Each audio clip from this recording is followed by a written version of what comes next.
A pergunta é: o que muda para nós que somos profissionais de relações públicas nesse mundo novo que está se construindo, nessa nova estruturação de relações, o que nós, RPs, podemos contribuir, especialmente no ambiente de negócios, no ambiente corporativo?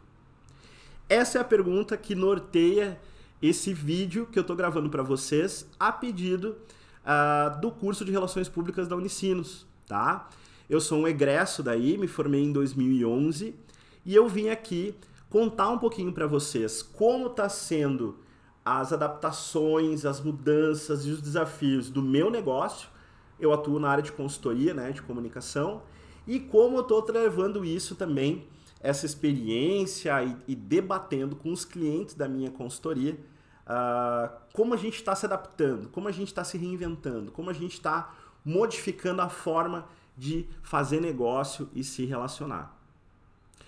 Para quem ainda não me conhece, o meu nome é Christian Mendes, eu sou Relações Públicas aí pela Unicinos, quase publicitário também pela Unicinos, porque eu mudei de curso no meio do 7º semestre, né? Me apaixonei por Relações Públicas, levei só 7 semestres para descobrir que minha vocação era como RP, e eu acabei já durante o curso começando a atuar na área de consultoria de comunicação, que eu venho fazendo isso aí desde os meus 21 para 22 anos, então eu tô com 35, já tô há 13 anos para 14 nesse mercado.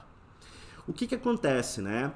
Na minha empresa, desde 2014, ou seja, 6 anos atrás, eu já vinha fazendo adaptações no modelo de atendimento. E acho que esse é o primeiro ponto aqui que eu quero colocar para vocês. O modelo de atendimento que eu escolhi em 2014 foi um modelo sem escritório, né, onde eu comecei a trabalhar na Nós Coworking em Porto Alegre, né, que foi o primeiro coworking que eu trabalhei uns 5 ou 6 diferentes, e eu comecei a levar o meu negócio a ter mais mobilidade. Então eu atendia onde o meu cliente estava. Eu tinha um cliente na Serra Gaúcha, eu atendia num coworking da Serra Gaúcha. Eu tinha um cliente em Porto Alegre, eu atendia ele no coworking em Porto Alegre. Eu sou do Vale dos Sinos aqui, eu moro perto, inclusive, mais próximo, né, do que a maioria das pessoas mora, da Unicinos. Então, eu atendia um cliente daqui aqui. Quando eu tinha clientes fora do estado, eu viajava até lá e atendia o cliente ou na sede dele ou num espaço compartilhado.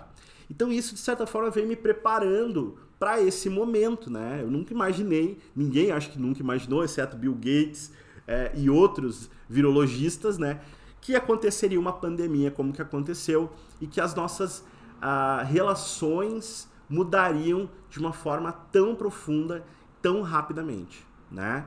Então acho que o primeiro impacto que se tem é o atendimento online. Ele passou a ser uma realidade, ele passou a ser um formato claro e cristalino para todo e qualquer empresário.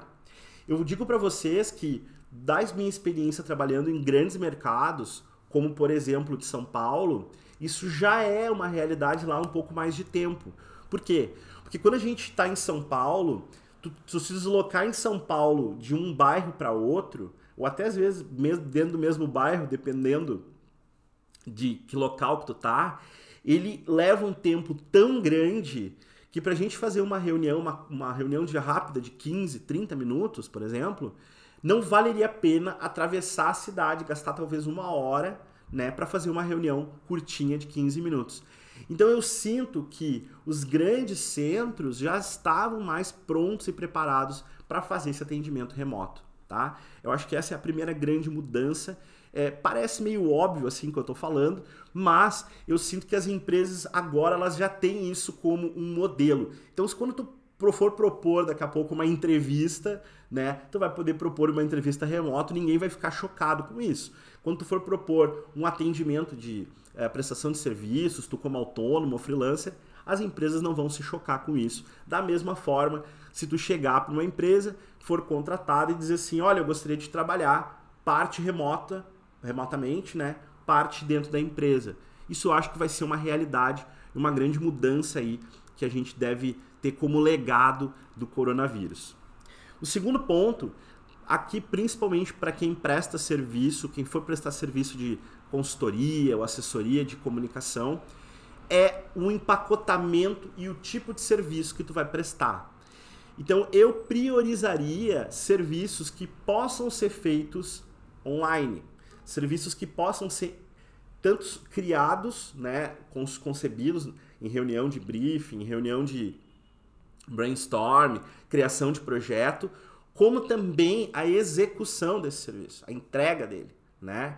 Então, eu procuraria, se eu fosse um autônomo hoje, né, montando meu negócio, construindo o negócio do zero, eu já procuraria ter mais serviços a oferecer que fossem possíveis de ser entregues 100% online, tá? Eu acabei fazendo essa modificação na Oversize, que é o nome da minha consultoria.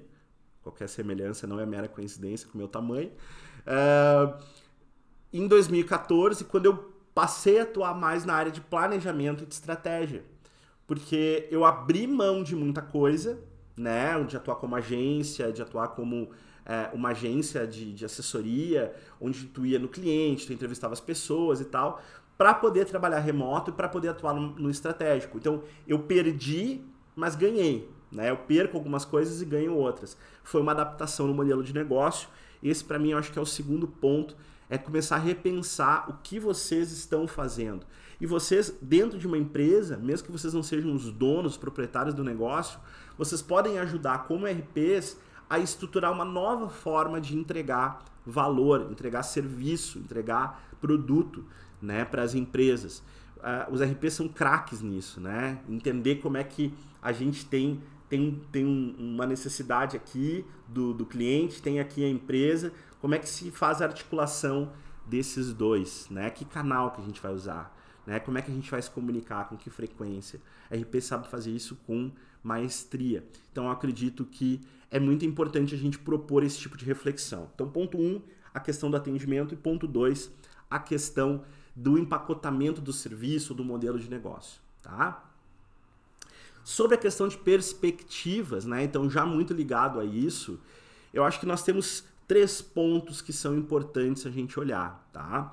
O primeiro deles, esse mundo das mídias sociais, que é um mundo recente, tá? Então vou colocar aqui, quando é que entrou o Orkut no Brasil? Não tenho certeza, mas acredito que 2006, 2007, 2008, que o uso começou a ser muito maior de mídias sociais. E isso tornou a comunicação muito mais complexa, né? Antes tu tinha, por exemplo, um saque, um 0800, tu tinha um e-mail da empresa, tu tinha um site para administrar. Hoje, com as mídias, tu tem diferentes formas de interação, e quanto mais mídias surgem, é TikTok, é o Snapchat, é o Instagram, é o WhatsApp e outras que vão surgir, né? Provavelmente nós vamos ter uma ascensão aí de super apps no futuro. Mais complexo ficou administrar essa rede de relações. E é nesse ponto que eu vejo que as relações públicas podem se destacar. Por quê? Porque com o coronavírus, muitas empresas que estavam adiando aqueles projetos de digitalização do negócio, vamos chamar assim, né? Estar presente nas mídias sociais, estar presente no mecanismo de busca, como o Google e o YouTube, que é o segundo maior hoje, né? Mecanismo de busca. Isso foi adiado até agora. Então agora eu estou vendo vários projetos serem desenvolvidos. Então não só oportunidade para quem atua em comunicação executar esses projetos, desenvolver esses projetos, mas também para manter esse negócio todo funcionando depois. Existe uma equipe que vai ter que trabalhar para manter esse relacionamento online, tá? RPs me parecem ser dos vários profissionais possíveis e imagináveis que estão disponíveis no mercado, os mais preparados para isso. Porque é mais complexo, é mais profundo, é um pouco acima do marketing digital, é um pouco acima do que normalmente as relações de publicidade fazem, porque a gente precisa administrar muitas coisas, inclusive relações que não são comerciais, de fãs, de seguidores, de pessoas aleatórias que vão lá e comentam nas páginas que tu não sabe de onde é que veio aquela criatura e ela que está criticando a empresa. Como é que a gente lida? A gente oculta o comentário? A gente responde o comentário?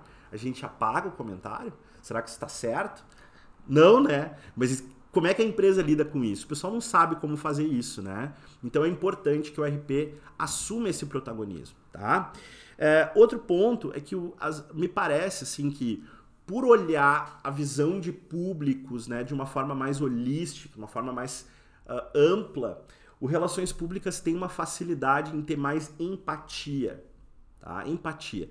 E eu acredito que empatia vai ser uma das grandes habilidades dos profissionais de agora para frente, né? A habilidade de se colocar no lugar do outro, de entender o que o público está querendo. Não que outros profissionais não possam fazer isso, mas eu acredito que nós, como RPs, a gente consegue articular esses interesses de uma forma mais natural, de uma forma mais fácil. A gente tem mais facilidade para isso. Então me parece que o olhar estratégico, amplo, né? Mais aberto, mais global de relações públicas, né, da atividade mesmo de relações públicas, ela vai permitir que as empresas consigam se articular e ser mais competitivas no mercado, ou seja, conseguindo mais potenciais clientes e clientes por conta da habilidade delas de se relacionar. E eu acho que a empatia ela vai ser fundamental. Saber se colocar no lugar do outro antes de lançar uma campanha publicitária, poder daqui a pouco fazer alguns testes de cliente oculto, de teste para poder ver como é que essa campanha vai repercutir antes de jogar para a internet e ter um potencial, inclusive, de viralizar para o lado bom ou para o lado ruim, né? Como é que a gente administra essa reputação? Então, eu acho que isso é uma grande oportunidade. E por último, e não menos importante, eu vejo que relações públicas pode ser um profissional que vai fazer a articulação entre os diversos atores da empresa, do negócio, que vão precisar se comunicar. Então aqui um olhar mais interno, mais para dentro da empresa, como é que vendas vai se comunicar com a área de desenvolvimento de produto, né? Como é que marketing vai se comunicar com a direção? Como é que a direção vai se comunicar com a área de produção? Porque agora, digitalmente, né, essa estruturação digital, que por um bom tempo vai ser uma realidade, mas como eu disse antes, deve se perpetuar ao longo do tempo, vai exigir uma habilidade maior de relação, de comunicação interna, né, da empresa. Então, como é que a gente articula esses atores diferentes, esses públicos diferentes, né? Como é que a gente aproxima essas pessoas? O que marketing precisa entregar de informação, de conteúdo, né, interno para a área de produção? E vice-versa.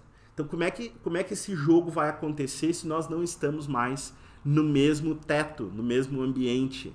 Agora estamos trabalhando remotamente. Como isso vai acontecer?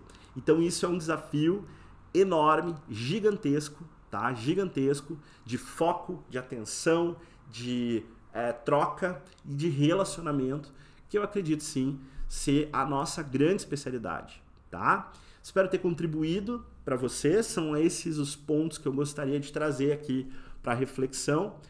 De novo, né, muito obrigado pelo convite ao curso de Relações Públicas, estou sempre à disposição.